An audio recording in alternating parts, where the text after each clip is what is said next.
Bem, essa sequência de estudos, nós estamos fazendo a questão dos tempos determinados. Essa série que a gente iniciou, essa é a segunda parte. Então, como a gente ficou um tempinho, uma semana sem fazer a conexão, rapidamente eu só vou lembrar uns 3 pontos aqui para a gente fazer o link com a aula de hoje. Porque senão talvez vocês não vão conseguir ligar, Que passa um tempo aí, às vezes, desliga, Então, os tempos determinados. Primeiro, nós vimos no estudo passado que tempos determinados são os tempos de Deus, tempos determinados de Deus. A palavra moed significa tempos de testemunho, um ciclo de testemunho, um ciclo de trabalho. Então é um tempo que Deus determinou para o homem. Lá em Gênesis 1, verso 14, quando ele criou os luminares, criou o sol e a lua para estações, para dias e anos, aquela palavra estações que lá se encontra em Gênesis 1, verso 14, é justamente moed, ou seja, Deus criou o sol e a lua para tempos determinados. Porque naquele dia, no quarto dia, ele estava ligando com o quarto milênio, com a vinda de Cristo, e já também fazendo a ligação com estes tempos determinados que seriam estabelecidos em primeiro momento para o povo de Israel. Então vocês devem lembrar que nós falamos sobre isso muito. Então esse ciclo que foi criado por Deus, ele se iniciou a partir da saída do Egito, com a Páscoa, com a instituição da Páscoa, justamente aqui em Êxodo 12. Então ele instituiu a Páscoa e a partir dali, quando o povo saiu do Egito, houve então a lei que foi ali entregue no Sinai, que nós estudamos sobre o casamento de Deus. Então a lei ela estava incluída na aliança, nas regras. Lembra daquele livro lá que Moisés escreveu e apresentou para o povo? Então as leis estavam dentro daquele livro, dentro da aliança, e incluíam estes tempos determinados lá dentro. E esses tempos determinados foi um primeiro momento ali para o povo judeu como algo literal, porque eles teriam que realmente viver esse ciclo todos os anos. Até porque Deus relacionou esse ciclo, esse tempo determinado, como um tempo de testemunho. Ou seja, o povo, e ele ligou com a ação agrícola do povo, então ele ligou com todo o processo agrícola, plantação, colheita. Então o que acontece? Todo ano acontecia a mesma coisa. E aí Deus fez com que esse tempo se encaixasse de acordo com a plantação e colheita do povo para memorial eterno. Por quê? Porque quando eles obedeciam, toda a colheita era abençoada, toda a terra era abençoada. Não faltava chuva, não faltava alimento, não faltava água. Então o povo tinha toda a provisão. Todas as bênçãos dependiam daí. Eles eram nação agrícola, claro, logo após eles saírem do deserto, lógico. Então eles passaram a viver com base na subsistência agrícola. Então se eles desobedeciam a Deus, o que acontecia? Não tinha chuva. O que acontecia? Faltava água e faltava alimento. Era escassez, era fome. E com a fome vinha briga, vinha peste, vinha guerra, vinha tudo. É o que pode acontecer conosco breve, infelizmente. Mas veja, então esse ciclo que era literal para o povo de Israel, nos mostra uma figura de um tempo que agora ele está em vigor no nosso tempo, sim, na época da graça, sim. Só que agora de uma forma diferente. É isso que nós estamos estudando nessa série de estudo. Estamos justamente buscando esse entendimento naquela sombra, naqueles tempos determinados de testemunho do povo. Por que tempo de testemunho? Porque quando eu obedecia e a plantação vinha com abundância, o que eu fazia? Eu dava testemunha, diante de todos que Deus me abençoou mais uma vez. Ou seja, Ele me sustentou dia a dia. Aí nós vamos ver agora, eu vou ler esse texto ali de novo, só para a gente lembrar dessa conexão da Páscoa que foi instituída na saída do Egito com a ceia do Senhor, que é a nossa Páscoa. Assim como a Páscoa e as outras festas, que vou recapitular para vocês, elas são memorial para o povo, eram memorial para o povo, agora o nosso memorial é a morte e ressurreição de Jesus, através do sangue dele, que nos é mostrado justamente na instituição da ceia. É justamente por isso que ele falou, quando fizeste isso, beber e comer, fazer isso em memória de mim, para quê? até que Ele venha, justamente para a gente relembrar o que aconteceu. Quem nos livrou do Egito? Da morte. Do Egito, Israel. Quem nos livrou da morte? Que morreu e ressuscitou, e agora através dele nós também morremos e ressuscitamos. Então agora o nosso memorial, que é a ceia do Senhor, nós lembramos que Jesus morreu por nós, e através do derramar do sangue nós somos libertos da morte. Morte física? Não, espiritual. Todos nós vamos morrer. Temos que morrer para passar para outra vida. É o nosso passaporte. A exceção é aqueles que estiverem aqui na última semana, que sobreviverem toda a bagaça da tribulação, vão ter os corpos transformados. Esses não vão passar pela morte. Mas somente os que estarão na última semana de Daniel e que sobreviverem todo um processo. Ok? Então vamos relembrar aqui Êxodo capítulo 12, rapidinho, 12 e 14. Deixa eu dar um jeito aqui, porque tem hora que... Aí. Êxodo 12 a 14. Aí aquela passagem, né? Passarei pela terra do Egito esta noite, ferirei todo o primogênito da terra do Egito, desde os homens até os animais, e sobre todos os deuses do Egito farei juízos. Eu sou o Senhor. E aquele sangue, lembra dos umbrais da porta? Aquele sangue vos será por sinal nas casas em que estiverdes. Vendo eu o sangue, passarei por cima. Por isso que Páscoa significa passagem. Passar por cima, desviar. Isso que significa passa, é passar por cima. Quando ele viu o sangue, o anjo passava por cima. Então, vendo o sangue, passarei por cima, e não haverá entre vós praga de mortandade, quando eu ferir a terra do Egito. E este dia vos será por memória. Então, para eles, era um memorial que eles tinham que estar relembrando o tempo todo. Por isso que eles eram obrigados a poder vivenciar a Páscoa, vivenciar o ciclo. Eles eram obrigados. Quem não participasse do ciclo era expulso do povo. Ok? Mas Deus estava mostrando para nós a serenidade que era aquilo lá, a seriedade que era o processo de libertação.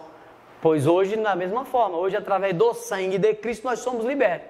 Mas você é obrigado? Não, se você quiser ser liberto, fica à vontade, Jesus está aí. Ele não te obriga. Mas se você quer ser salvo, você quer ser liberto da morte para a vida, aceite a Cristo. Então é isso que ele está fazendo. Lá era obrigado, mas era uma figura para nós de uma exigência. Deus está falando, ó o que eu quero, ó o que eu estou fazendo. Era uma figurinha para nós. Agora é uma realidade, ok? Então vamos lá. Era estatuto perpétuo, ok? Então eles iam celebrar para o estatuto perpétuo, ou seja, para sempre. Por isso que mudou o sacerdote. Ou seja, Jesus morreu, ressuscitou, ele é o nosso sumo sacerdote, conforme a ordem de Melquisedeque. Depois vocês vão entender melhor isso aí quando eu falar do tabernáculo. Então, quando muda o sacerdócio, Hebreus diz que muda a lei. Então, Jesus, como sumo sacerdote, ele mudou a lei. Como mudou a lei? Ele instituiu uma nova Páscoa. A Páscoa era daquela forma para relembrar a saída do Egito. Agora, a Páscoa, que é a ceia, relembra a tua saída da morte para a vida. Você tem que fazer para o estatuto perpétuo, para sempre. Até mesmo no milênio estaremos relembrando isso aqui. E na eternidade, quando você olhar tudo que está lá, você vai acabar lembrando. Nós estamos aqui na eternidade porque houve a libertação em um passado.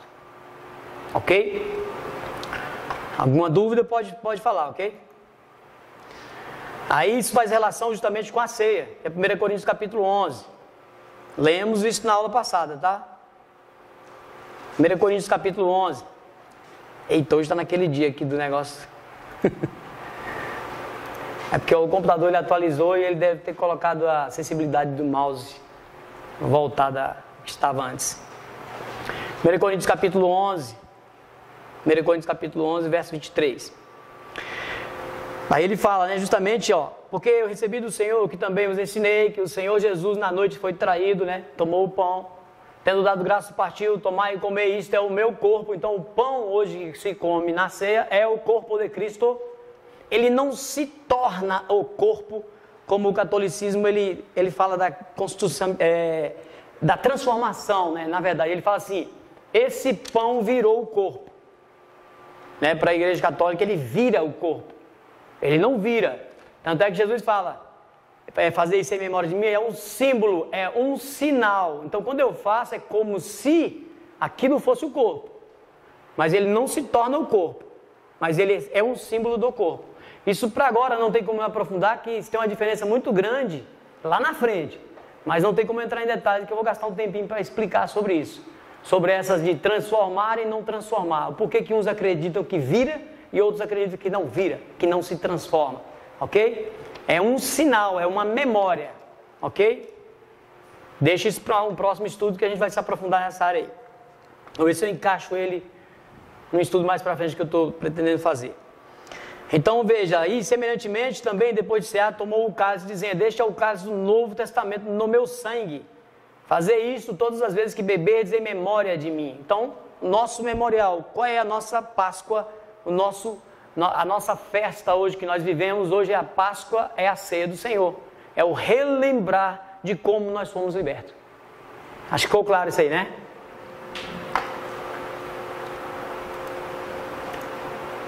Só algumas lembrançazinhas para a gente fazer o link. Nós vimos no estudo passado que Cristo é o Cordeiro de Deus, lembra? Fizemos a relação de Êxodo 12 e mostramos o link, mostrando que ele é o Cordeiro que foi morto na Páscoa. Alguma dúvida? João, por exemplo, entendeu isso. João, quando estava batizando ali, João capítulo 1, de 29 a 30, ele estava batizando, Jesus veio, descendo, ele falou, eis o Cordeiro de Deus que tira o pecado do mundo. Então João fez o link com as festas. Porque João, ele sabia, ele conhecia a lei. Então ele fez o link com as festas. Ele viu, e ele entendeu a profecia de Isaías, que viria um que receberia ali a unção, né, os 7 Espíritos, de Isaías 11. Então veja que João entendeu. E tem gente nos dias de hoje que não compreendeu, e está bem explícito. Então Jesus é o Cordeiro de Deus que tira o pecado do mundo. Por quê? Porque Deus estava ligando ele com aquele Cordeiro do passado, da Páscoa.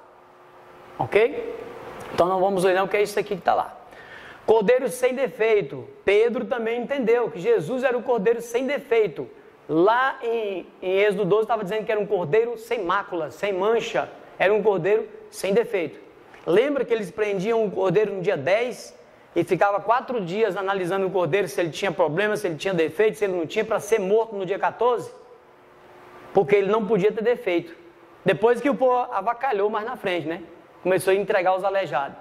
Mas é sem defeito. Ok? Nenhum osso dele foi quebrado. Vimos isso também.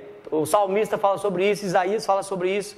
Nenhum osso dele foi quebrado. Essa passagem está dizendo justamente quando estava chegando ao pôr do sol. Lembra que não podia passar das 18 horas. Porque 18 horas era ázimos. 18 horas para baixo era a Páscoa. Jesus foi morto na Páscoa. Às 3 horas da tarde, ele não poderia passar das 18, porque o povo era santo demais, lembra que eu ainda falei, brinquei ainda que eles eram muito santos, né? Não podia fazer obra nenhuma, porque 18 e 1 era asmo e ainda era sábado cerimonial, era o grande dia de sábado, ninguém podia fazer obra nenhuma, nem carregar um morto, nem enterrar um morto, nem fazer nada, nem andar dentro de casa eles podiam andar direito, tinha um determinado número de metros que eles poderiam andar. Aí depois os judeus também avacalharam mais à frente, dizendo que podia andar 1000 metros. Mas aí eles também alteraram a lei deles. E aí você vê que tudo isso, né, os discípulos, os profetas, eles tinham em mente o quê? Justamente esses tempos determinados que nós estamos estudando. Então eles mesmos fazendo o link para a gente. Só que quando você não estuda, você não sabe o que eles estão falando. Muitas das vezes você não entende, aí por isso que a Bíblia fica de difícil entendimento. Você está lendo, não sei o que ele está falando. Não estou entendendo o que ele está falando. Porque ficou alguma coisa atrás sem entendimento. Então aqui Jesus foi tirado da cruz antes das 18, por quê? Porque não podia passar para outro dia. Lembra que eles quebraram as pernas dos ladrões para morrer mais rápido? Quando foi quebrar de Jesus, ele já tinha morrido? Aí só furou ele com a lança? Aí tem aquele processo, né, da igreja sair das costelas e tal. Nós já conversamos sobre isso. Mais à frente nós vamos aprofundar só nessa área do nascimento da igreja a partir da costela de Cristo. Então veja que o João entendeu isso também, ok? Isso é para a gente entender. O Paulo também falando de Jesus como o nosso Cordeiro Pascual. Aí esse aqui eu vou ler. Paulo nos explica que Jesus é o nosso Cordeiro Pascual. 1 Coríntios 5, 7. 5, 6. Aqui. 5, 6, 7. Vamos aqui. Não é boa a vossa jactância. Não é boa o vosso orgulho. Arrogância. Não sabeis que um pouco de fermento faz levedar toda a massa? Veja. Aí, se você não entende que ele estava falando, linkando com a festa, o que é fermento? Fermento de quê?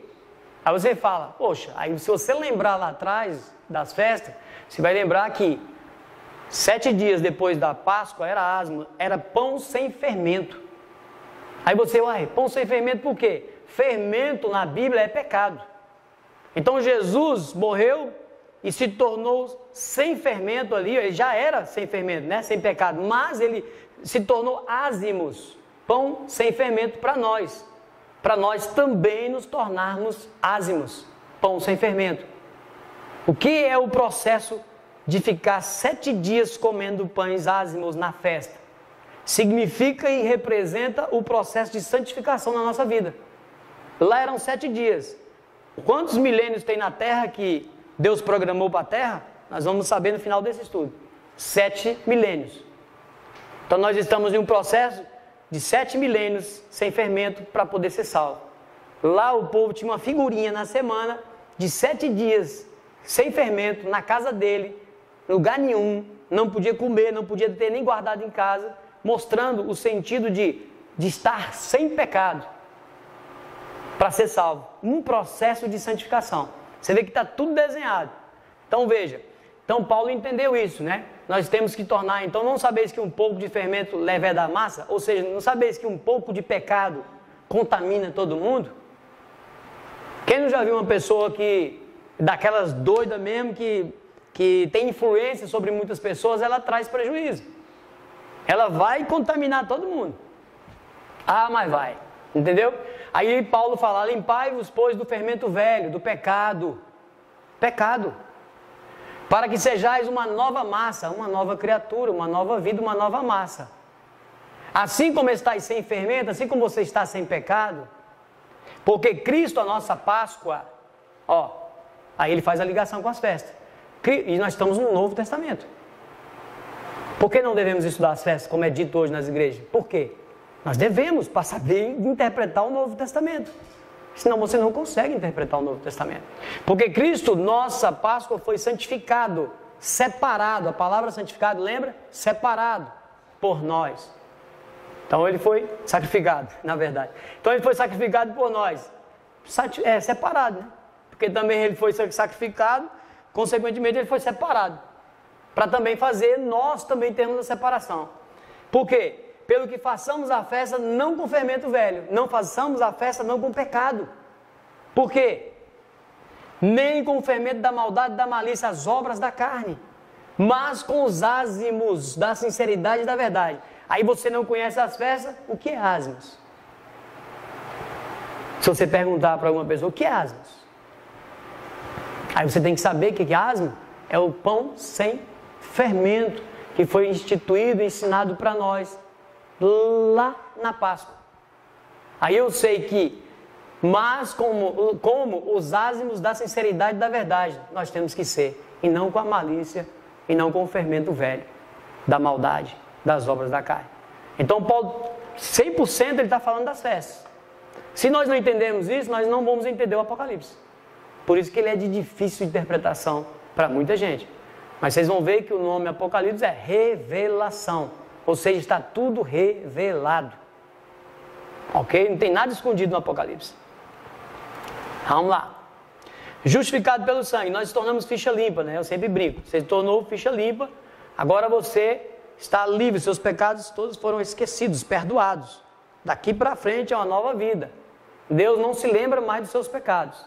Ok? Quem bota o dedo na tua cara te acusando é o Satanás. Ok? Não vou ler ele não. Vou ler isso aqui, ó. Cordeiro parecia ter sido morto. Aí você está no Apocalipse e vê. O cordeiro parecia ter sido morto. O que é isso? Aí vamos lá, Apocalipse 5. Eita, hoje está difícil de andar. Botar uma borracha aqui na próxima, já falei que vou colocar, aí tinha melhorado, eu esqueci, né? Aí vamos lá. Cordeiro que tinha sido morto. Veja, eu até resumi aqui, 4:6. Vamos lá. E eu chorava muito, porque ninguém for achado digno de abrir o livro, né, nem de ler e nem de olhar para ele. Quem está falando? João estava recebendo a revelação do Apocalipse. Aí ele estava lá no meio da revelação, todo mundo chorando ali, ele chorando e o pessoal lá, né? Todo mundo ali esperando algo e ele chorando. E ele estava lá, não tinha ninguém digno de abrir o livro. Ali mostra a entrada de Jesus para receber o livro. Que livro?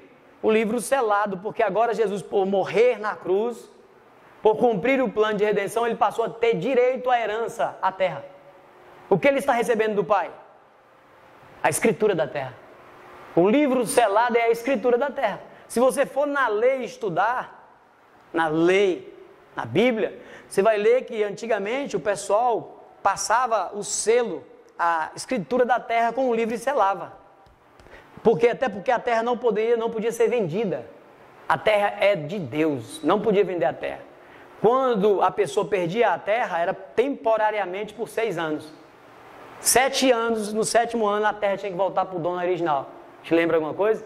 Por 7 anos, a terra teria que voltar para o dono original.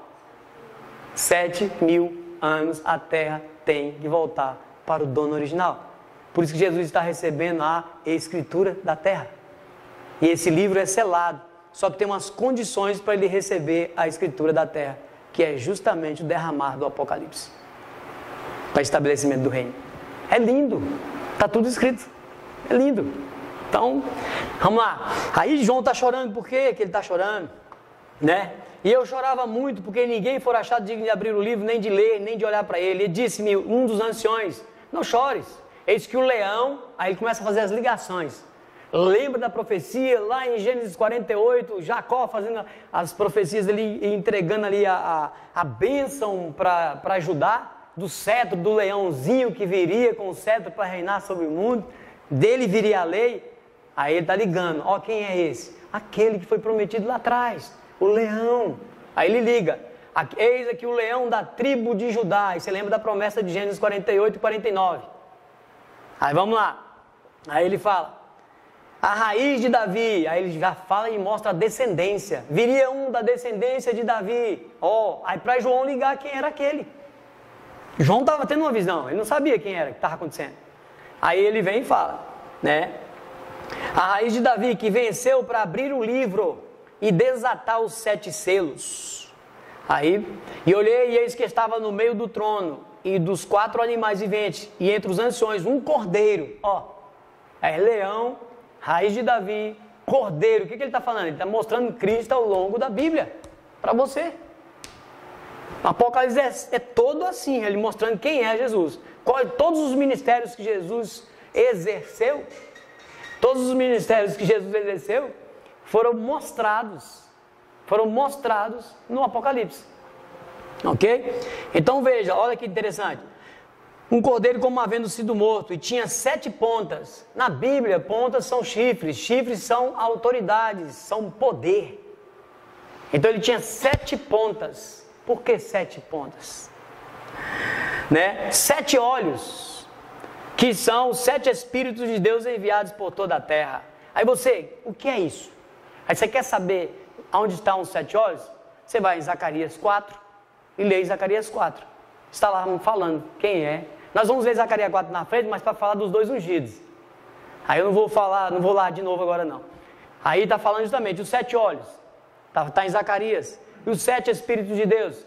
Aí se você ligar o próprio Apocalipse, também você pode ligar os Espíritos de Deus descendo sobre Jesus no batismo, Isaías capítulo 11. Então você vai ligando tudo. Aí vai caminhando, vai te montando, te dando as instruções para você entender aqui o Apocalipse. Aí eu não quero ir agora em Zacarias 4 para te mostrar. 7 olhos. Ele tem 7 olhos, 7 chifres, 7 lâmpadas, que é a igreja, né? 7 castiçais. E ele vai te dando as dicas tudinho. Já eu te explico. Quando eu estiver lendo Zacarias 4, eu dou uma pincelada aqui nos olhos, ok? Na questão dos 7 olhos. Então agora vamos caminhar. Aqui é a figurinha que nós estamos estudando. Nós ficamos só aqui no estudo passado. Hoje eu vou tentar emendar aqui, ó, fazer essa conexão e a gente pular para cá. Beleza? Se chegou aqui para nós, está excelente. Aí já recortei aqui, né? Coloquei só o que a gente vai utilizar. Então veja, recapitulando, Jesus morreu dia 14 do primeiro mês, que é Nissan, Abib. Então Jesus morreu. Aí a partir do dia 15, 7 dias de pães ázimos, 7 dias de pães sem fermento nas casas, para mostrar a questão do pecado. Então aí você tem aqui 7 dias. No sétimo dia, para o último dia, para o 8º dia, você então apresentaria pães sem fermento. Você então, por quê? Porque você vê que Jesus se tornou sem pecado, sem fermento, se tornou pão para nós. No primeiro dia da semana, aqui no dia 1º, depois do 7º dia, que era um feriado, que era um sábado, seria apresentado nesse primeiro dia aqui o trigo. O trigo, porque nós sairíamos da festa de um segmento da Páscoa, dos ázimos, e vamos passar para as premissas. O que é premissa? Premissa é tudo que é aquilo que você coloca em primeiro lugar. Por exemplo, se eu apresento a premissa da terra, é o melhor da terra. Se eu apresento as premissas dos animais, é o melhor do animal. Por isso que dízimo na Bíblia são premissas. Hoje, por causa da questão de dinheiro na igreja, transformaram-se o dízimo em outra coisa. Mas o dízimo são premissas. Aí eles fizeram a conexão, mas você dá o melhor seu. Ou seja, você dá o melhor dinheiro, a melhor parte para o Senhor. Eles tentaram fazer essa conexão. Deu até certo em um ponto, mas eles erraram em outro. E aí não é hora da gente trabalhar a questão do dízimo, nós vamos trabalhar sobre ele. Só quero ligar agora neste momento que o dízimo está ligado com as primícias. Só nesse estudo, só isso. Quando a gente for tratar só do dízimo, aí nós vamos ver o que realmente o dízimo se tornou hoje. Ok? Então veja, nesse primeiro dia, o sacerdote colhia. Vamos ler aqui Levítico 23, para mim comentar um pouco, senão eu vou acabar repetindo ele aqui. Levítico 23, 10, 11. Levítico 23, 10, 11. Festa das premissas. Fala ao filho de Israel e diz-lhes: quando houveres entrado na terra, e aqui também essa festa, Deus entregou para eles no Monte Sinai. Eles não tinham terra, era deserto, era areia. Então veja que o cumprimento da Páscoa eles poderiam cumprir, porque eles tinham os animais, eles trouxeram animais do Egito, para sacrificar e para comer e aquela coisa toda. Uns eles poderiam comer e outros não. Eles levaram, mas terra não tinha. Como é que eu vou dar a primícia da terra se não tem nem terra? Então aí por isso que Deus fala: quando houveres entrado na terra, quando sair do Egito, quando sair do deserto, quando você sair do deserto, aí então, que vos hei de dar, ele vai dar uma terra depois, e cegardes, ou seja, colheres a sua cega, a sua plantação, então trareis o molho das primícias da vossa cega, da vossa colheita ao sacerdote. Você vai pegar a melhor parte, fazer um molho e vai fazer assim, ó, perante o Senhor, oferecendo para o Senhor o trigo. Primícia, antes de comer qualquer coisa você teria que fazer isso, mas somente quando eles entrassem na terra prometida, ok? Vai ligando conosco também sendo premissas. Vou dar um spoiler para vocês começarem a fazer a ligação. Nós hoje somos premissas. Então só adiantando para vocês fazerem o link pode ser que talvez vocês não consigam fazer, né, do jeito que eu estou caminhando. E ele moverá o molho perante o Senhor para que sejais aceitos ao seguinte dia do sábado. Ao seguinte dia do sábado. Esse sábado é um cerimonial, não necessariamente ele era o sábado semanal, ok? Por isso que tem que estar prestando atenção. Sempre antes de cada festa e depois de cada festa há um sábado. Então tem semana que tem 2 sábados para eles, ok? Para o calendário que Deus criou, para o calendário religioso deles, ok? Então o dia seguinte do sábado é o 8º dia. O que é o 8º dia na Bíblia? Eternidade. Por isso que a criança era circuncidada no 8º dia. Jesus foi circuncidado no 8º dia. Então veja, o 8º dia representa o 8º milênio. Nós estaremos reinando com Cristo no 7º milênio, certo? No final do 7º milênio, trono branco, Satanás no lago de fogo, acabou a historinha, nós pulamos para o milênio. Estamos no 8º dia, eternidade para sempre. Acabou a festa, não tem Satanás, não tem mais nada. Para a igreja, para os santos, já no primeiro dia do 7º milênio, já estamos glorificados. Satanás não tem poder sobre nós. Mas as nações que permanecerem, Satanás ainda vai perturbar elas no final. Ok? Nós já estamos livres de Satanás. Mas as nações que ficarem ainda vão sofrer uma opressão dele no final do milênio, que ele será solto por pouco tempo para corromper algumas pessoas que ainda vão cair na lábia dele. Então veja que esse trigo ele era movido para quê? Para que o povo fosse aceito. Aceito para quê? Olha, Deus já está ligando. Então ele movia para que Deus recebesse ali, através da obediência, recebesse a bênção. Deus está olhando e vendo, ó, que bênção. Ele está testificando e testemunhando que Deus abençoou mais uma vez o povo. Então ele acabou de receber a oferta porque o homem está testificando que Deus cumpriu aquilo que ele prometeu. A bênção que ele prometeu, ele derramou sobre a nação. Para eles que obedeceram, lógico. E quando eles começaram a desobedecer, começou a ter problema com relação a isso. Ok? Então, aqui são as outras ofertas que vão ser oferecidas junto com o trigo, ok? Não vou ler, só o 15. E depois para vós contareis desde o dia seguinte ao sábado, desde o dia em que trouxerdes o molho da oferta, desde o primeiro dia para a festa, mas é o 8º dia que estava saindo da semana, ficou difícil de entender? 7 dias, ele é o 8º, certo? Para a festa, começa a contar a partir dele, é o primeiro. Porque Deus fez os dois links, fez o link da eternidade e fez o link de iniciar uma nova festa, que é a festa das semanas. Vamos lá. Então ele fala, depois para vós contareis desde o dia seguinte ao sábado, que é o 8º, que também é o primeiro para iniciar outra festa. Ficou difícil? Não, né? Ficou? Tem a Páscoa, dia 14. No dia 15, começa a contar. 7 dias. 7 dias. Põe asas. Beleza? No 8º dia, passou 7. No 8º dia, para fazer parte dessa festa, finalizou essa festa. No 8º dia, para representar a eternidade. Mas, para iniciar essa outra festa das semanas, é o primeiro dia, eu vou contar a partir dele. Aí eu começo, para a festa, ele é o primeiro dia. Porque vai se iniciar outra festa. Nós estávamos saindo da Páscoa, ázimos, primícias. Agora vamos entrar na festa das semanas. 49 semanas. Ficou difícil? Aqui, ó. Vamos lá. Vamos botar a figurinha. Aqui está a figurinha. Ó. Páscoa, dia 14. Aí asmo, ó. 1, 2, 3, 4, 5, 6, 7. Certo? 7 dias asmos. Acabou a festa dos asmos. Nesse dia primeiro, que é o 8º dia que representa, se você colocar são na sequência, é como se ele fosse o 8º daqui, ó. Representa a eternidade. Eu tenho que estar em pecado para entrar na eternidade. Fechei a festa. Agora ele é o dia primeiro para iniciar a outra festa. Primícia. Então, ao mesmo tempo que eu fecho um ciclo de um, eu abro a outra. Porque essas festas, lembra que nós falamos que são 7 festas dentro de 3 convocações?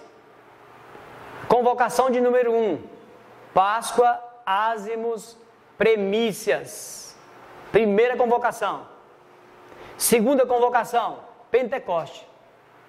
Terceira convocação, que é dentro do mesmo mês, que são as 3 festas, as últimas festas, é dentro do mês 7.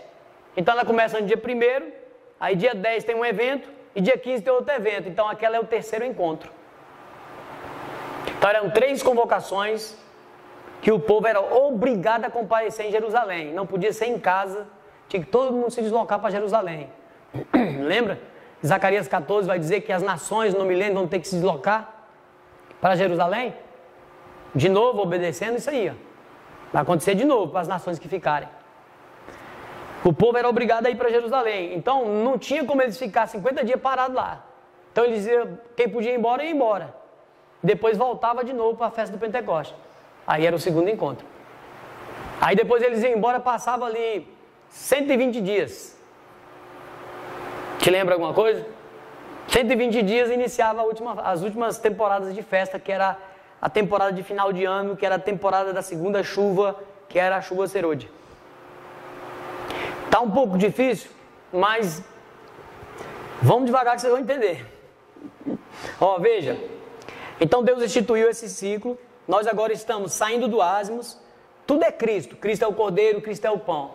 João 6,35 diz o quê? Que Jesus é o nosso pão. Jesus é o pão. Pão sem pecado, pão sem fermento, o pão. O pão que desceu do céu. Jesus é o pão da vida. Por isso que ele está fazendo a ligação. Quem é o pão? O pão ázimo, o pão sem fermento. Jesus é o nosso pão sem pecado. Então veja, o cordeiro é Jesus, o pão é Jesus. E o trigo? Jesus. Jesus também. Todas as festas é Jesus. Ó, Jesus, e agora vamos confirmar Jesus como primícia. Ok? Então veja, as primícias, então nós instituímos a festa das primícias, que seria contado 7 semanas a partir do primeiro dia após esta festa. 7 semanas, 7 vezes 7 dá 49 dias. Ok? 49 dias mais um dia, 50. Aí todo mundo já ouviu falar de Pentecoste. Tem até a igreja aí que comemora a festa do Pentecoste. Ok? Então tem o Pentecoste. Então veja que primeiro nós temos que tornar primícia para se tornarmos primícia para poder então passarmos para a festa seguinte. Ninguém podia quebrar o ciclo lá. E nós na nossa vida, quando nos apresentamos diante de Deus, também não podemos quebrar o ciclo. Porque senão a gente não vai conseguir chegar diante de Deus. Mas é o ciclo destas festas? Não, nós temos que trazer estas festas literais para a nossa vida espiritual. É o que nós estamos tentando fazer essa ligação. Lembra que eu falei que o processo dos ázimos aqui é o processo de santificação?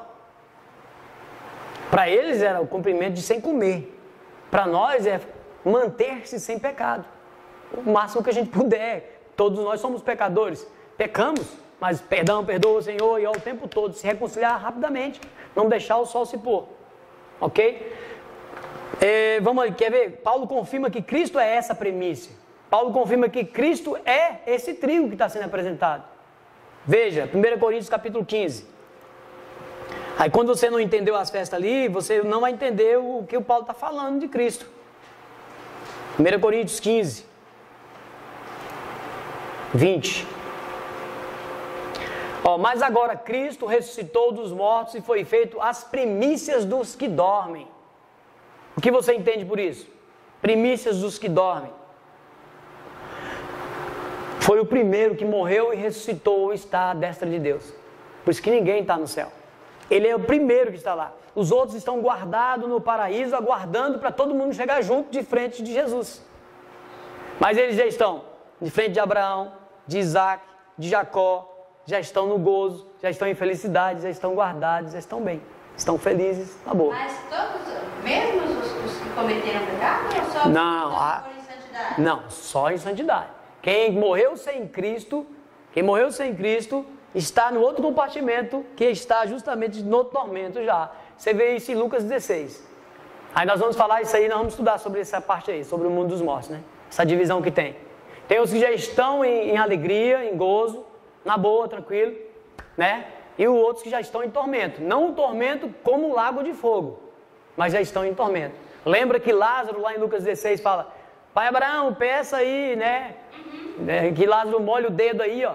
O rico falando: peça que molhe o dedo. Ele já estava em tormento e o outro na boa. Na boa. Porque já tinha sede e estava sendo atormentado. Está lá no capítulo. Mas não é o tormento do lago de fogo ainda. Entendeu? Se a pessoa aceitar Jesus, eu aceitei Jesus, e eu não me batizar, e eu morrer, eu vou para esse lugar ou não? Ou tem que se batizar mesmo nas águas? A Bíblia diz que aquele que crê e for batizado será salvo. É o que crê? É uma ordenança que Deus nos dá na Bíblia. É a ordem mesmo de Deus. É uma ordem de Deus. Aí ele ordena você batizar. se eu for sem essa ordem? Você pode ter algum problema. Eu não vou falar assim, você vai ser condenada por não ter batizado. É igual eu falei. Você tem a oportunidade. Você tem tudo nas suas mãos para fazer. Aí por que não fazer? Então aí você pode ter um peso da salvação por causa disso. É difícil uma pessoa, por exemplo, que está no deserto, nem água tem, ele nunca ouviu falar, e ele aceitou ali, mas não ensinaram ele. Veja, ele não teve a oportunidade de entender o que era o batismo, nem se tinha que fazer ou não. Aí vai ter um peso diferente do seu. Você acabou de ouvir agora que tem aqui, aquele que crê e for batizado será salvo. E tem as ordenanças que ele nos dá na Bíblia. E uma delas é o batismo. Entendeu? Então, é uma ordenança. Aí o peso, a diferença que vai ter de você de uma pessoa que não conhece, é muito grande. Aí quem vai analisar é o nosso Senhor. Mas aí pode ter um peso muito grande. Entendeu? Então, se você tem a oportunidade, se você pode fazer, por que não fazer? O batismo nada mais é do que você abrir a boca para o mundo e falar assim, nada mais é do que você morrer para o mundo. Você fala assim, morri para o mundo. Você está testemunhando para todos que queiram ver que você realmente está morrendo para o mundo e nascendo de novo. É o que você já fez hoje, você já decidiu, eu quero Cristo, aceito Cristo. O que você vai fazer? Um testemunho, você vai mostrar para o mundo, principalmente para a potestade, para o diabo, para o capeta, para todos que queiram ver, né? Que você realmente cumpriu uma ordenança e está fazendo aquilo conforme a palavra, tranquilo. Aí eu pergunto, se eu aceitei Jesus, eu me batizei, só que eu busco a Deus, mas não busco pela salvação, busco pelo benefício. Isso me causa alguma coisa também? Tipo assim, eu só vou para a igreja porque, tipo assim, você já viu quando a pessoa está meio curada, ela busca mais a Deus, né? Aí as pessoas hoje, em algumas igrejas, ensinam, falam muito dos benefícios, mas falam pouco da salvação. Se eu for na igreja onde eu só quero benefício, tipo assim, eu vou escutar, só escutar também beneficiar, mas eu não quero o que você tem para me oferecer, eu quero benefício. É igual o benefício do governo. Eu vou lá e eu quero aquele benefício. Mas eu não quero que o que Cristo veio mesmo, que é a salvação. E aí, como é que fica essa situação? Mas eu estou lá na igreja. Mas aí é o seguinte, aí você entra na teologia do triunfalismo, do só quero bênçãos materiais, só quero viver. Essas pessoas não querem morrer. Pô, se alguém chegar para você, você vai fazer de tudo para você não morrer. Porque você não quer morrer de forma nenhuma, porque você está com dó de deixar seu carro, deixar sua casa, deixar seu emprego, deixar as coisas que você tem. Nós não podemos se apegar em nada do que tem aqui. Nós vamos viver, nós não podemos desejar morrer. Quando eu desejo morrer, eu estou em pecado. Eu quero morrer. Não, isso aí você está em pecado. Desejar, ninguém quer desejar morrer, até porque é pecado. Mas, nós estamos prontos para tudo. Quando você aprende essa teologia nas igrejas, você aprende psicologicamente, mentalmente, né, ali por amostragem. Eu falo amostragem porque você está vendo os irmãos tudo da mesma forma, fazendo a mesma coisa. Então o que acontece? Você aprende a buscar só as coisas daqui. E aí a pregação deixa de pregar cruz, deixa de pregar. Por isso que esses estudos nossos não vinga muito na internet. Tu pensa que isso vinga na internet? Não. Para que eu quero saber disso? Isso vai me comprometer. Eu não quero saber disso. Se eu olhar para isso, agora eu enxerguei. Vai trazer a luz. A pessoa não quer, ela quer continuar do mesmo jeito que ela está. Então o que acontece? Ela está buscando só o bem material. E o que acontece? Nem sempre é Deus que está dando. Esse é o perigo. E a pessoa aprende a procurar isso e esquece da salvação. É isso que eu queria pegar. Morre sem estar na presença do Senhor, sem estar na santidade. Com o foco nas coisas terrenas, Paulo fala, buscais as coisas do alto, que não perecem. Jesus falou isso. É porque assim, eu vejo muitas pessoas, porque assim, você fala, vou fazer propósito para acontecer isso, eu quero isso. Aí você vai buscando, mas daqui a pouco o seu foco está muito no benefício. Sim, isso aí. Aí você esquece que é o principal. A salvação. Sua salvação. Sim. Foi para isso que ele veio. Sim. A gente não fosse. Mas ele é assim, Essa pessoa que só vai buscar o benefício, será que no dia ela será salva? Sabe essas pessoas quais são? Mateus 25. Mateus 25. Mateus 25, Mateus 7. Lá na hora que vai apartar os bodes das ovelhas, Jesus vai apartar, vai chamar as ovelhas e vai apartar o bode. Aí você liga com Mateus 7, olha o sermão do monte todinho, ele é para cristão, é para crente. Você quer saber o que o crente tem que fazer na nova aliança? Lê Mateus capítulo 5, 6 e 7. É para nós. E é uma peia que Jesus dá na gente. Ele dá com gosto de gás. Mas crente gosta de ler Mateus 5, 6 e 7? Não. E lá ele fala justamente, ele fala assim, tem gente que vai fazer o quê? Senhor, eu fiz milagres, maravilhas, curei. Tem pastores que curou, tem um grande rebanho, mas não vão ser salvos. Pela Bíblia, está dizendo que eles tinham interesse em algo. A mente dele, o foco deles estava em algo mais, que não era só o reino de Deus. Deus não aceita mistura. Deus quer prioridade, Ele é um Deus zeloso. Ele não admite você adorar outra coisa na frente dele. Nem o seu pai, nem a sua mãe, nem o seu irmão, nem o seu filho. Você não pode. Ele falou, você não pode amar seu filho mais do que a mim. E tem gente que ama o dinheiro mais do que ele. Ama as coisas materiais mais do que ele. Esses são os que apartam de mim que eu não te conheço. Mas eu curei, eu fiz milagre, eu salvei pessoas, eu fiz obras. Aparta de mim que eu não te conheço.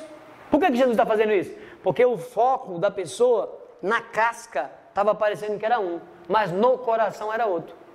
E quem vê o coração? Esse é o problema. Então, quando a gente está focado nas coisas materiais, com certeza absoluta, elas vão sobressair das espirituais. Você vai deixar as espirituais em segundo plano. Sempre vai estar em auge na tua vida as coisas primeiro, prioridade as materiais. Jesus falou assim, viu os passarinhos, veja os passarinhos, os lírios dos campos, eles não plantam, não semeiam, e não falta nada para eles. E a gente fica ali, ansioso pelo dia de amanhã, ansioso pelo que vai acontecer. Tem que entregar para o Senhor. Ele quer confiança. Por isso que o povo passou pelo deserto. Deus queria que eles entrassem no deserto assim, ó. O que vai acontecer hoje? Deus vai prover. Não, vai ter água, vai ter comida, vai ter não sei o que, já ficava preocupado. Não, Deus queria tratar o povo e eles foram reprovados. É verdade, desde lá já vem buscando a Deus pelo benefício, né? Vai ter água, vai ter comida. E quando não tinha, lembrava lá do Egito que tinha a cebola das panelas de carne. Por quê? Ficava barganhando com Deus. Deus não aceita isso de forma nenhuma. Então é isso. Se você... A pregação hoje deveria ser cruz. As igrejas largaram cruz. A Valquíria me mostrou um vídeo hoje, eu olhei o vídeo, sem citar o nome da pessoa, mas quando ela me mostrou o vídeo, eu já sabia quem era a pessoa. Hoje tem a questão de uns pastores coach, só prega benefícios para a terra, só para levantar moral, só triunfalismo, só coisa boa. Mas se não pregam cruz, não chama para arrependimento, não fala para você assim, ó, se você não se arrepender, nunca eles vão falar isso. Se você não se arrepender, você vai para o inferno. Se você falar isso, meu amigo, é você que está mandando para o inferno, porque Jesus está na graça, Jesus não manda ninguém para o inferno. Eles não pregam assim. Então, o que vai acontecer? Muitas ovelhas vão cair, vão para o matadouro por causa deles. Aí não tem jeito, né? Então, as primícias aqui é Jesus. Se você vê, ó, mas agora Cristo ressuscitou dos mortos, foi feito premissa. Então ele foi o primeiro que morreu e ressuscitou e subiu aos céus. Lembra que a gente leu Mateus 26, falando daqueles que ressuscitaram, que quando ele ressuscitou e foram para a cidade e morreram de novo, lembra? Vocês lembram que no estudo aí para trás? Para mostrar que eles não foram para o céu, porque eles pregam hoje que esse aí subiu como primícia para o céu, que já estão no céu. Na verdade eles ressuscitaram com Cristo, as suas mulheres viram eles entrar na cidade, vocês lembram? Mataram, cortaram, degolaram. Aí se nós formos em... Vocês não estão lembrando, vou ler só Hebreus 11. A conclusão. Hebreus 11, 39 e 40. Hebreus 11, acho que é isso mesmo. Hebreus 11... Vamos ver se eu não estou ruim de memória. 39 e 40. Aqui, ó. Esses homens foram apedrejados, cerrados. Aqueles que ressuscitaram com Jesus e voltaram para as suas mulheres. Aí foram cerrados, tentados, mortos a fio de espada, andaram vestidos de pele de ovelhas, de cabras, desamparados, aflitos e maltratados, homens dos quais o mundo não era digno. errantes pelos desertos, que uns fugiram, e montes, e pelas covas e cavernas da terra. Todos estes, tendo tido testemunho pela fé, não alcançaram a promessa, não foram no céu. Lá no céu, a promessa de ressurreição é melhor. Quer ver? Presta atenção, porque é o reino com Cristo. Presta atenção. Provendo Deus alguma coisa melhor a nosso respeito, por exemplo, nós estamos aqui, vivos. Provendo Deus alguma coisa melhor ao nosso respeito, incluindo todos que a partir deles nasceram. Aí vem, para que eles que morreram, que ressuscitaram com Jesus, mas morreram de novo, porque eles não poderiam subir para o céu, tiveram que morrer de novo, para estar no paraíso e não no céu. Compreenda isso? Aí fala, para que eles sem nós não fossem glorificados, aperfeiçoados. Então eles não foram glorificados, eles estão com novos corpos. Lembra do corpo de Adão? O Adão, ele estava numa carne incorruptível. Hoje as pessoas que morreram em Cristo estão num novo corpo, mas não estão glorificados. Glorificados são todos juntos. Lembra de Paulo falando em 1 Coríntios capítulo 15, que ao ressoar da 7ª trombeta, os mortos ressuscitarão primeiro. Os mortos vão sair aonde eles estão primeiro. Os vivos que estiverem na tribulação vão ser transformados e juntos, todo mundo junto, vai para os ares e ver Jesus nos ares para receber o galardão. Só neste momento. Deu para compreender isso? Então, Cristo se fez primícia para nós se tornarmos primícias. Só que quando que nós vamos ser entregues?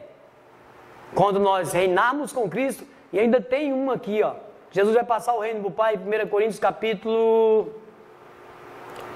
15, verso 24, se eu não me engano também aqui. 23 e 24. Mas cada um por sua ordem. Vai haver uma sequência. Não aconteceu a sequência. Só Cristo, as primícias, já está no céu, à direita da destra de Deus Pai. Depois os que são de Cristo na sua vinda. Viu? Nós se tornamos primícias quando estamos em Cristo. Quer vivos, quer mortos, em Cristo somos primícias. Mas nós vamos ser apresentados para o Pai no final do milênio. Presta atenção. Na vinda nós vamos montar o reino com Cristo. Depois virá o fim, quando estiver entregado o reino a Deus, ao Pai. Quando houver aniquilado todo o império e toda a potestade.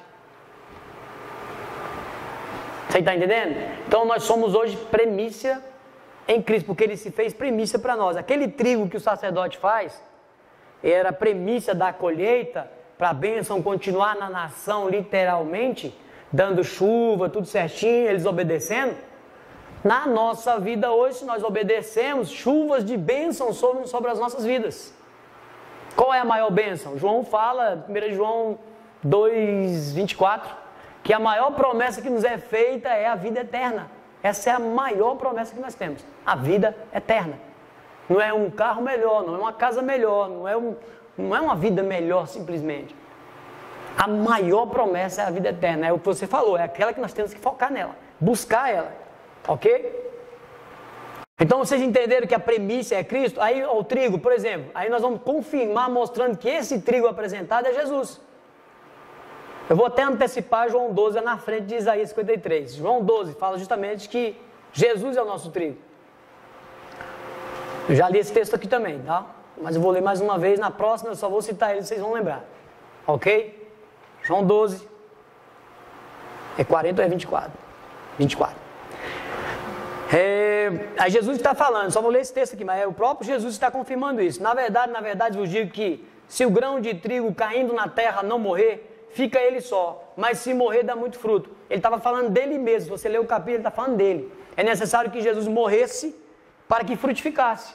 Então, como ele se colocou como uma semente de trigo, como aquele molho que foi apresentado, então o trigo, quando ele é enterrado, ele morre para poder crescer. A semente morre, ela abre. Quando ela abre, a semente morreu. Para quê? Para germinar, para dar uma fruta, ou uma árvore, uma hortaliça. Então Jesus se comparou a um trigo. E por incrível que pareça, sabe quantos dias leva para o trigo germinar? Claro que lá em Israel, na época daquela estação, como funcionava direitinho, né? As estações de inverno, tudo certinho, que hoje deu uma bagunça geral no mundo, né? Mas quando funcionava certinho o trigo, sabe quantos dias o trigo leva para germinar? 3 dias. Quantos dias ele ficou no seio da terra? 3 dias. Viu? Cara, é lindo. É lindo demais. E quanto tempo leva para o trigo ser colhido? Vamos lá. Chuta. Não, colhido, para ele crescer e já está no ponto da colheita. 120 dias. 120 dias, olha o ciclo. É do tipo os reis. É porque nós vamos tratar desses 120 daqui uns dias. Aí já está ligando. São 120 dias, é um ciclo de trabalho que Deus nos mostra. É 400, 490, 120, 70 e 40. São ciclos que Ele nos mostra o tempo todo. Aí é legal quando você liga, você vê o que está acontecendo. Então veja, o trigo germina com 3 dias. Jesus morreu, foi o seio da terra. 3 dias, 3 noites para ressuscitar. E aí leva 120 dias. Opa! Jesus, quando Ele ressuscita, Ele fica na terra 40 dias. Ele sobe aos céus, faltando 10 dias. Eu já estou dando um spoiler aqui. Fica 10 dias, os discípulos orando lá no cenáculo, pedindo a unção do Espírito, que Jesus falou: ficar em Jerusalém, aguardai até que do alto seja revestido de poder. Aí Jesus, com 40 dias, subiu aos céus. Aí o que acontece? Eles ficaram no cenáculo reunidos. Quantas pessoas tinham no cenáculo? 120 pessoas. 120 pessoas. E que dia que o Espírito Santo desceu sobre eles? Descer? 50º dia, Pentecostes. A descida, veja só, é lindo, gente. Quando vocês olharem, vocês vão ler a Bíblia com outros olhos. Vocês vão ficar assim maravilhados do que está acontecendo. É lindo, é lindo, é lindo, é lindo, é perfeito, não falta nada. Hoje eu estava falando para a Rutilene, a Bíblia ela tem 66, né? 39, 27 livros. 39 no Antigo e 27 no Novo. Aí eu tenho mania de ficar falando, Êxodo, Levítico, Número, Deuteronômio, Josué, Juízo, Samuel. Então eu cito os livros todinhos, né? Para não perder, né? Aí eu tô lá, né? Aí eu fiquei, mas os livros são 5 da lei, né? 12 históricos, 5 poéticos, 5 profetas maiores e 12 menores. Aí eu fiquei 5, 12, 5, 5, 12. Cara, eu vou procurar isso na letra hebraica. Aí eu fui na letra hebraica hoje procurar. Aí dá janela, cajado, janela. Aí o cajado, janela, cajado. Aí o rapaz, aí eu fui na contagem, porque eles têm assim, uma contagem de sequência e tem uma contagem representativa. Eu estou fugindo um pouco do estudo que achei lindo demais. Aí deu 75, aí eu, 75 anos, Israel, 1948, hoje ele tem 74 anos. Todo mundo está falando que a tribulação pode também se iniciar em 2023, e aí fica 75 anos. Aí eu fiquei assim, né?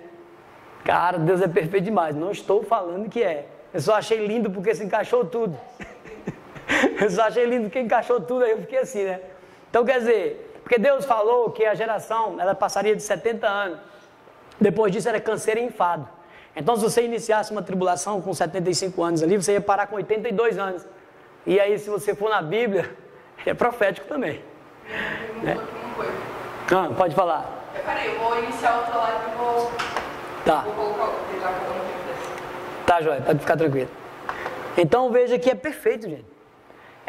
Não falta nada. E mais uma que se perdeu na história, que eu também não vou atrás, que é muita coisa na cabeça da gente, a gente não dá conta. Vamos primeiro trabalhar o povo com essa parte que nós estamos trabalhando, porque isso aqui ainda tem muito mais revelação. Eu estou tentando deixar mais baixo. Aí uma outra vez que a gente for falar disso aqui, vocês vão ver que vai crescer mais. Vai crescer mais. Tá? Ainda vamos ficar por aqui. Então vocês entenderam? Pronto?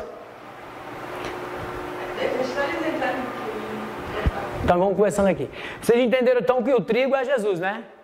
Compreenderam, né?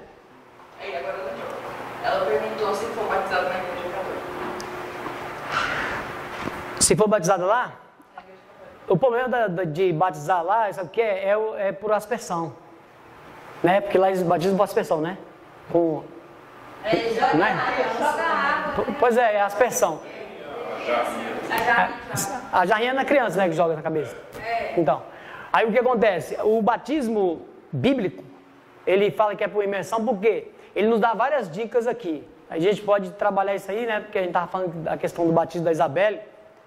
Quando chegar mais perto, eu vou fazer umas 2 aulas, pelo menos, para a gente entender o que é o batismo e onde ele fala na Bíblia e o porquê ele nos aconselha e nos dá a instrução de que é por imersão.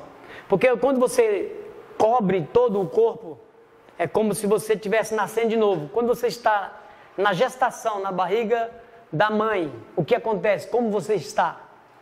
Você está imerso em um líquido amniótico, na água. Você não está ligado a este mundo, você está ligado à sua mãe. Aí quando você sai da bolsa, você sai da água, você nasceu. Então Deus ele fez essa ligação, até quando Jesus está falando com Nicodemos, a questão de é necessário nascer de novo, ele ainda fala assim, então teria que entrar no ventre, né, para nascer de novo. Jesus diz, não, meu filho, não é isso não que eu estou falando, é outra coisa. Ele fala nascer da água e do Espírito. Ele fala justamente isso, nascer da água e do Espírito. E aí ele fala bem assim, você tem que sumir, é como se você tivesse que morrer, desaparecer do mundo. Então você tem que cobrir todo na água e aí sair de novo dela. Então esse é o batismo, esse é o nascer da água e do Espírito, que Jesus está falando inclusive para Nicodemos. Entendeu? Aí tem várias ligações, a gente tem que ver o batismo de algumas pessoas ali para mostrar. Mas todas elas, o batismo de João, as pessoas batizavam no Jordão, todos lá no Jordão, todos eles por imersão. Aí isso seguiu ao longo da história, sempre por imersão. Entendeu? Aí criou-se a aspersão, porque veio do catolicismo, não sei de onde veio assim, essa mudança, não sei te dizer. Assim, onde eles entenderam que tinha que ser por aspersão, como eu vou fazer o estudo, eu vou procurar essa raiz aí, como foi essa mudança. Porque os pais da igreja, tem a questão dos pais da igreja, que foi a primeira leva de discípulos, logo após os apóstolos, a segunda leva, aí a partir da segunda leva começou a bagunçar a igreja. Então ela começou a sair. Então a gente pode ir nos pais da igreja, né, na patrística lá atrás, que tem os pais da igreja, que é a patrística, que tem todos os pais da igreja, inclusive a igreja católica tem também a patrística. Você vai na patrística e descobre ali qual foi a raiz, onde se iniciou esse batismo por aspersão. Aí a gente trabalha isso aí, beleza? Mas na Bíblia mostra por imersão. Eu acho que os católicos batizam bebês, né? E o batismo a gente tem que fazer com consciência, né? Que é a nossa decisão. Ela também tocou num assunto interessante, porque o batismo você tem que ser consciente. O próprio Cristo, ele foi ali circuncidado, né? Justamente no 8º dia e foi praticamente batizado, fala batismo com 12 anos. Por quê? Porque o judeu, ele, com 12 anos, ele tinha que professar a Torá, ele tinha que falar todo um processo que tinha ali. Então, como se fosse com 12 anos, aí criaram isso, uma regra de 12 anos. Eu não consigo ver a idade, eu consigo ver a idade da consciência. Por exemplo, tem criança hoje com 8 anos que, meu irmão, sabe mais coisa do que um adulto. Então, eu vejo assim, a idade da consciência, dele entender e compreender quem é Jesus, o que é salvação, o que é condenação. Se tem a capacidade de entender e professar, eu aceito ou não aceito, esse está apto para ser batizado ou não. Porque a criança, quando ela é batizada, neném, nova, bebê, que você joga água nela ali e fala algumas palavras, ela não entendeu nada, não decidiu nada na vida dela, não sabe nem quem ela vai ser e nem quem ela é. Mas os nossos meninos que foram apresentados? Não, apresentado é você chegar na igreja e apresentar. Apresenta essa criança, vamos fazer uma oração, né? Aqui está o casal e tá, apresenta a criança. Apresentar não é batismo. Que é o evangelho que ele apresenta as crianças, para pedir oração, para que seja bênção sobre a vida. Mas assim, o batismo, despejar água e batizar só com consciência. Porque se você não tiver consciência, não tem como você decidir. Ninguém pode decidir por você. Por isso que Romanos 14 diz que a salvação ela é individual. Eu não posso salvar a Mara e nem ela me salvar.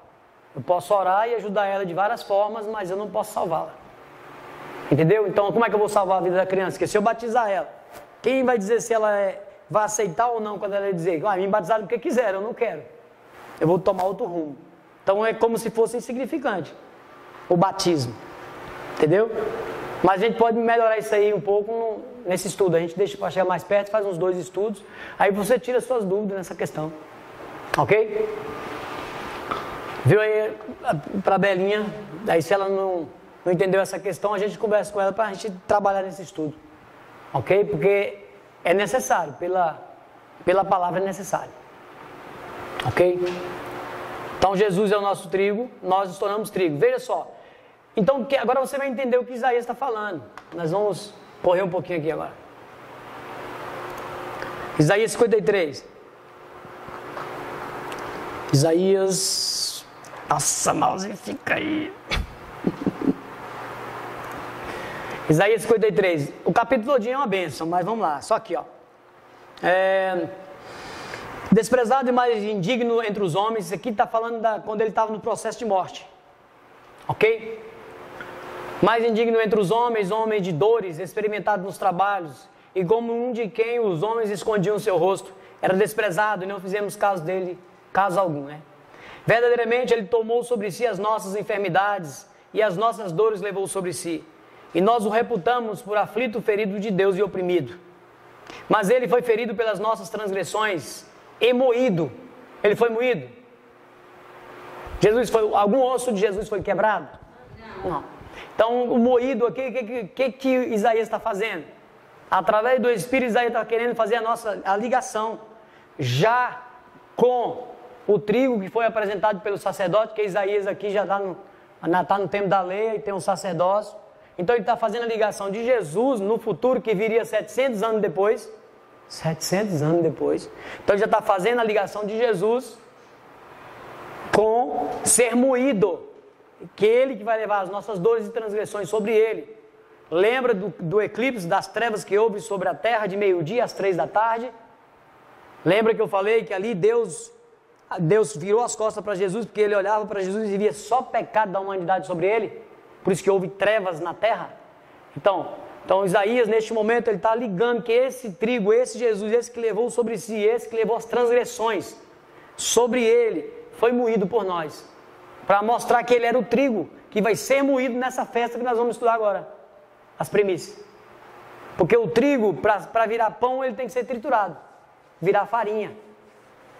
Aí então ele está falando que Jesus foi moído, triturado, para virar pão de novo. Agora ele vai virar 2 pães. Vamos lá. Parece difícil, mas quando a gente passar em algum outro detalhe, vocês vão começar a fazer a ligação. Parece difícil, mas vocês vão ver como vai ficar mais fácil daqui uns dias.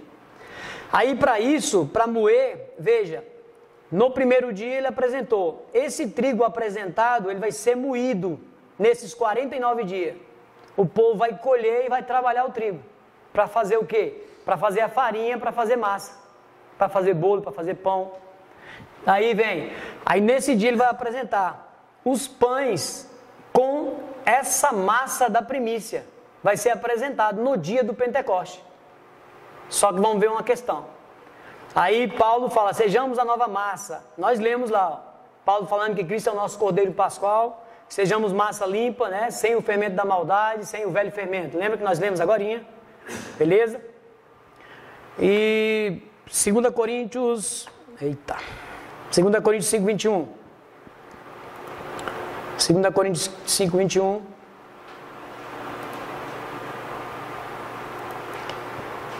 Coríntios 5:21. Aquele que não conheceu o pecado, o fez pecado por nós, para que nele fôssemos feitos justiça de Deus. Jesus, né? Aquele pão sem fermento, aquela massa sem fermento, porque nós nos tornamos massa nova, sem fermento, Paulo está falando, ok? Não vou ler 1 João não, está falando essa questão também de ser justificado, sem pecado. Aí as festas das semanas para o Pentecostes, vamos ler Levítico 23, 15 a 22. Levítico 23, 15 a 22.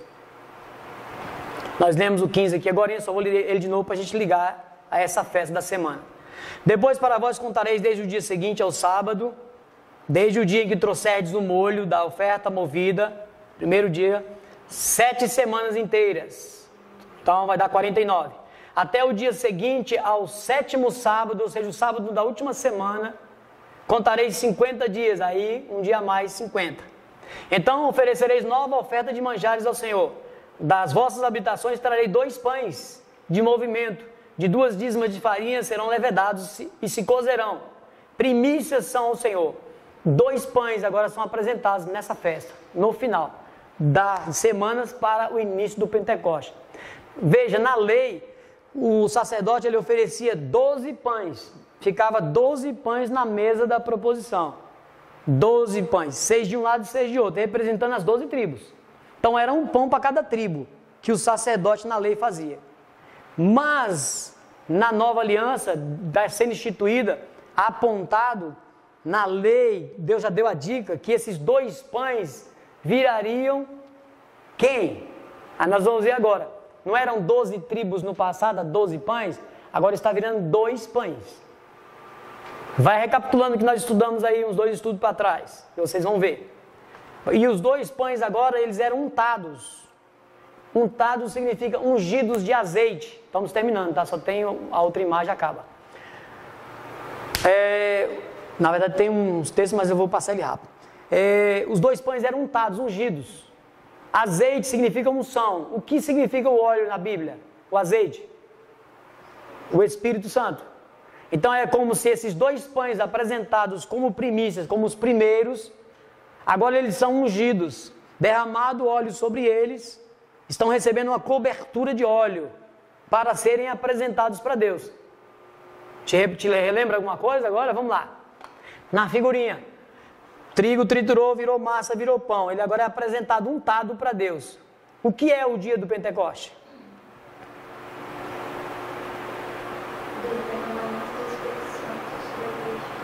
Exatamente. Pentecoste, em Atos 2, é o derramar do Espírito Santo sobre a igreja. Justamente dos 120 que estavam no cenáculo, aguardando a ordem de Jesus. Que ele falou, aguardai em Jerusalém até que do alto venha o revestimento de óleo. O revestimento de poder. O derramar do óleo. O derramar do Espírito Santo.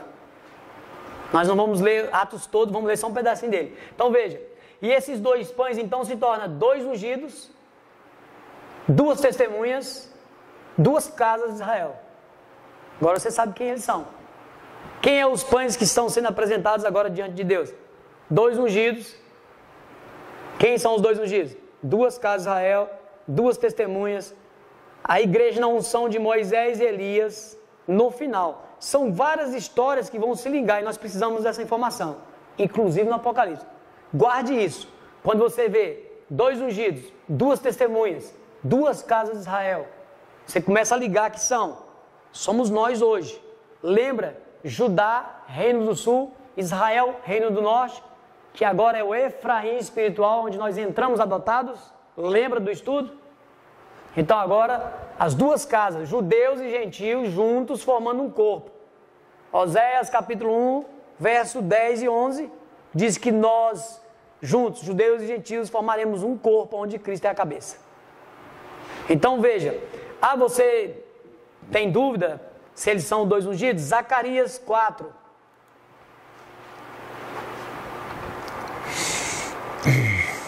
Zacarias 4. É tremendo esse capítulo também, né?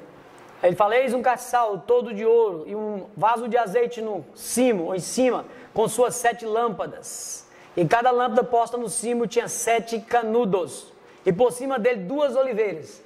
Quando você também vê 2 oliveiras, é uma oliveira boa e uma oliveira brava. Ou seja, uma oliveira boa é Israel, uma oliveira brava, ou um zambunzeiro, é uma oliveira que vai ser enxertada na boa oliveira, vai virar uma oliveira só. Também, vamos pular aqui, vamos lá. Porque quem despreza o dia das coisas pequenas, pois esse alegrará vendo o prumo na mão de Zorobabel. São 7 olhos do Senhor, lembra no começo que eu li? 7 olhos do Senhor, que discorrem, que percorrem toda a terra. Quem são os olhos do Senhor hoje na terra? Quem são os olhos do Senhor? Quem habita dentro de vocês? Quem são os olhos do Senhor na terra? Nós. A igreja. Os santos. O Espírito não habita em você? Nós somos os olhos do Senhor na terra. Jesus não sabe, ele não esquadrinha seu coração? Ele não habita no seu tabernáculo, que é o seu corpo? Aí veja, vai confirmar, Então são 7 olhos do Senhor que percorrem a terra. Falei mais e disse, quem são as 2 oliveiras? A direita e a esquerda, né? A direita do castiçal e a esquerda. Aí ele vai falar quem são. Aí eu vou pular aqui para diminuir. Aí ele fala, então, ele disse, estes são os 2 ungidos que estão diante do Senhor de toda a terra. Quem é os 2 ungidos? As 2 oliveiras, as 2 casas, as 2 testemunhas. Aí, para você saber que é a igreja, que é os santos, aí vem aqui. Apocalipse 5. Porque tá vendo que ele vai falar aqui, ó. Ele vai ligar aqui e nós vamos ligar com Apocalipse, ó. O que vês? Olhei e eis que vi um castiçal. O que é o castiçal? É a menorá com as 7 lâmpadas. Quem são as 7 lâmpadas da menorá? As 7 igrejas na terra. Veja, vou mostrar para você. Então, todo o ouro e o vaso de azeite no cima e com as suas 7 lâmpadas no castiçais. 7 igrejas do Apocalipse. Vamos ver se eu consigo lembrar do texto, se é 5:4. Apocalipse 5:4.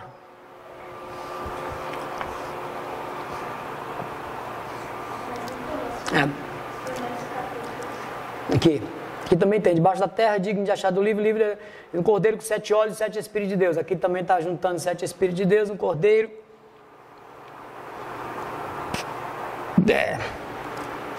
Vou perder o Apocalipse. Aqui. Acho que aqui fala. Perdi, ninguém lembra? Vamos lá. Para confirmar que os 7 castiçais, as 7 lâmpadas são 7 olhos. Ó. E do trono saíam relâmpagos, trovões e vozes, e diante do trono ardiam 7 lâmpadas de fogo, os quais são 7 Espíritos de Deus. Aí os 7 Espíritos de Deus estão percorrendo a terra, no outro capítulo, que são os olhos do Senhor da terra. Quem são? A igreja. Nós vamos estudar sobre isso. Eu só quis mostrar para vocês essa questão, mas... Não é que ele não veio, mas ele veio e a igreja também veio. Sim, ele é presciente, eu não estou tirando a presciência de Deus, ok? Por exemplo, quando eu falo isso, foi bom você falar, porque senão nessa fala podem falar que Deus então não é presciente, ele é só presciente porque ele está dentro de mim. Não, Deus é presciente, ele pode estar em todos os lugares, ao mesmo tempo, se ele quiser. Claro, ele é Deus. Ele não está preso nessa matéria. Deus não mostra para ninguém, eu estou falando nessa questão, se ele quiser. Ok? Nós já aprendemos isso. Mas veja, você tem o Espírito de Deus em você, habitando em você. Então, onde tiver um santo, ali está Deus. Por isso que ele fala, onde estiver 2 ou 3 em meu nome, ali eu estarei. Porque quando você une 2 ou 3, você forma uma congregação. Você passa a congregar, mas você está falando de Deus? Ele está falando, tem que falar de Deus para ser uma congregação, uma igreja. Não é simplesmente eu estar junto com outra pessoa e batendo qualquer tipo de papo que ali está. Ele está, se estiver um papo sadio e vocês forem igrejas, santos, ele pode estar, claro que ele está em você através do Espírito. Por isso que eles são os teus olhos. Por isso que tudo aquilo que fazemos, não temos como fazer nada escondido. Está tudo aos olhos do Senhor.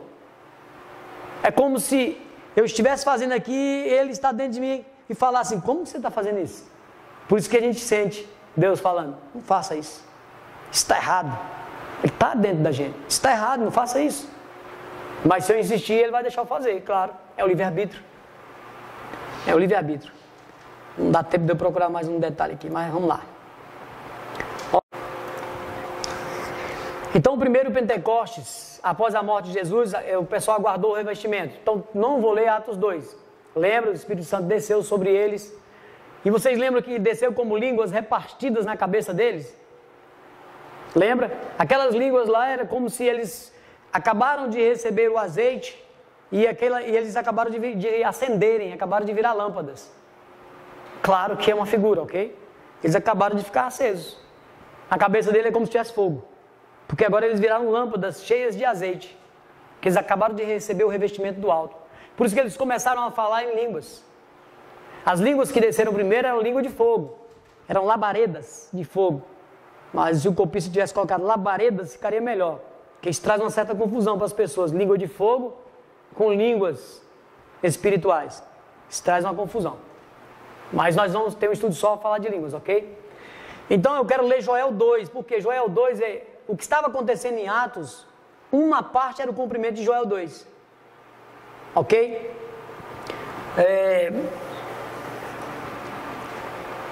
Eu vou tentar finalizar ele aqui.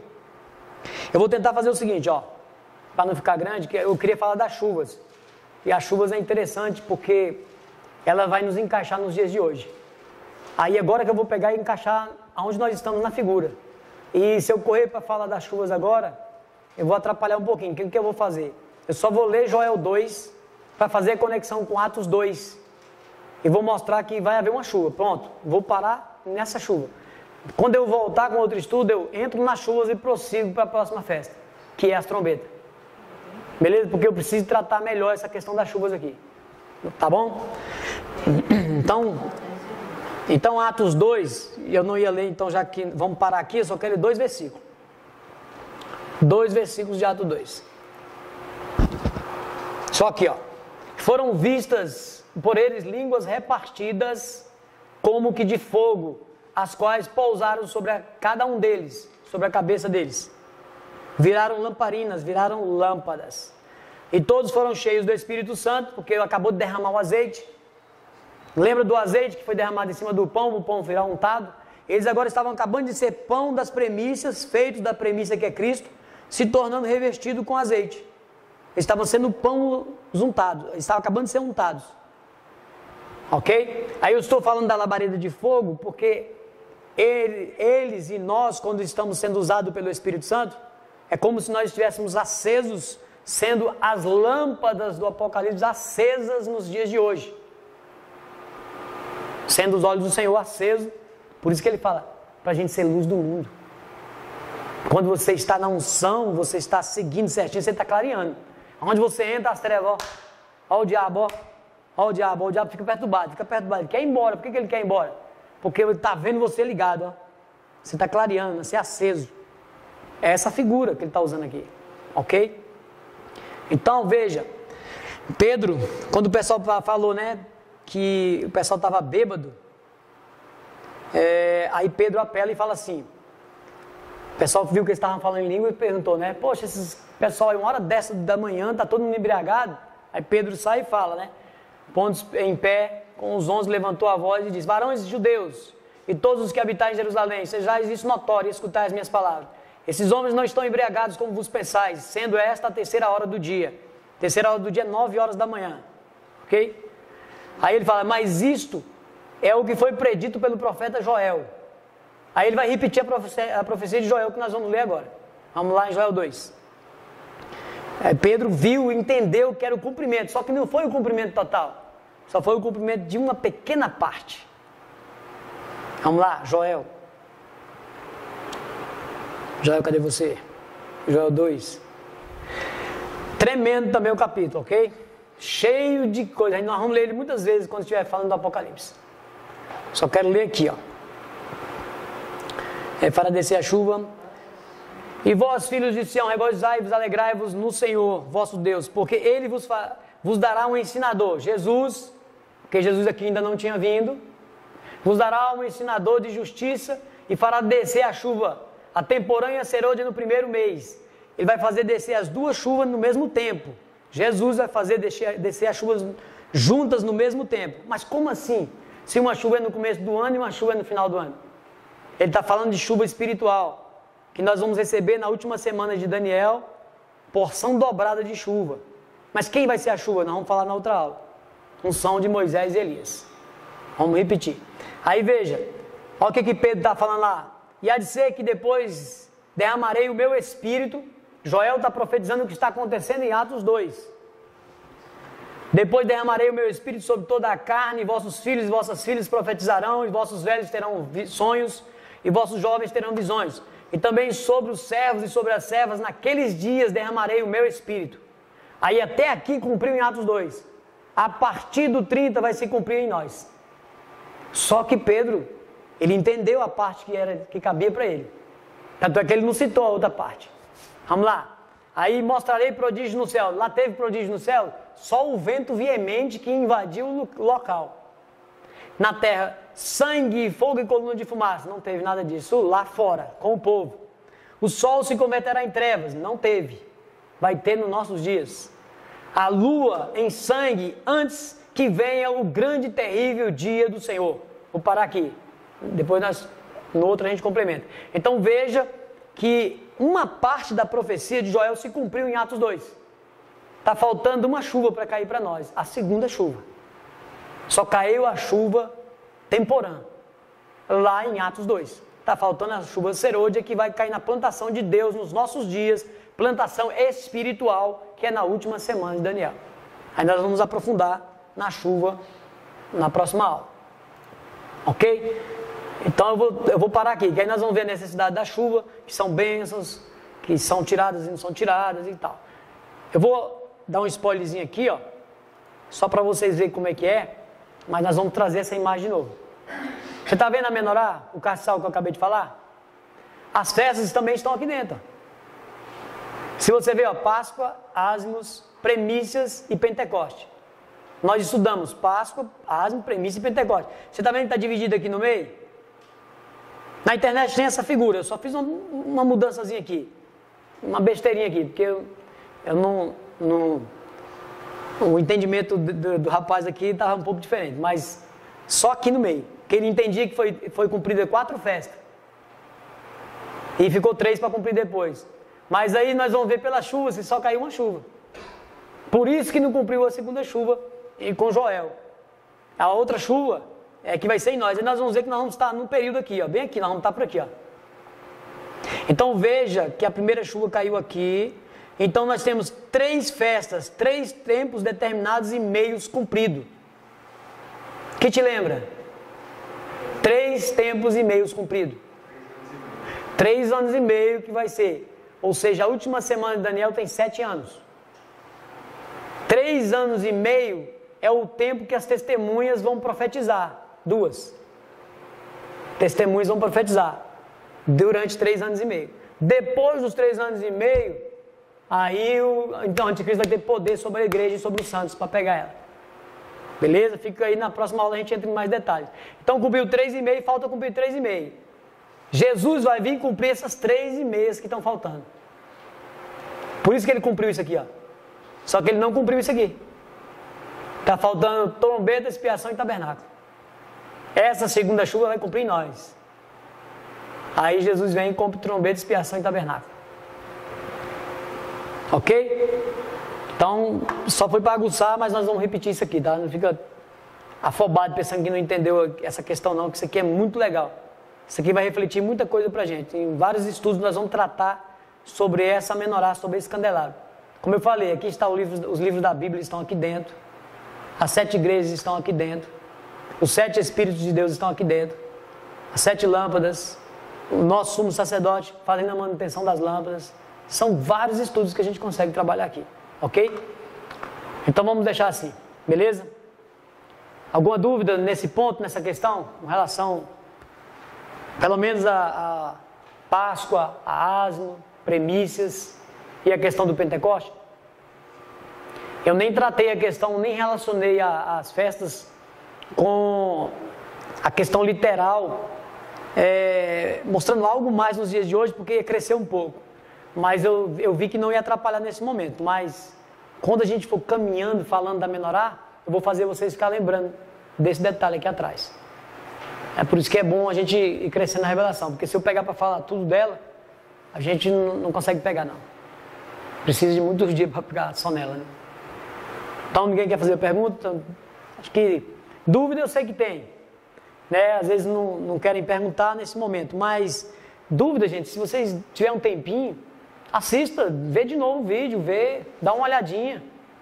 Volta, não entendi essa questão aqui. Se você foi parar, igual você faz com alguns vídeos quando você está querendo entender, vai lá e olha. Bota para repetir. Porque é interessante isso aí. Né? Porque se a gente fizer assim, nós não vamos perder o fio da meada, não. Daqui um dia está todo mundo, fininho. Daqui um dia está todo mundo falando do processo, do plano, do começo ao final. Beleza? Vamos colocar de pé então? Vamos finalizar.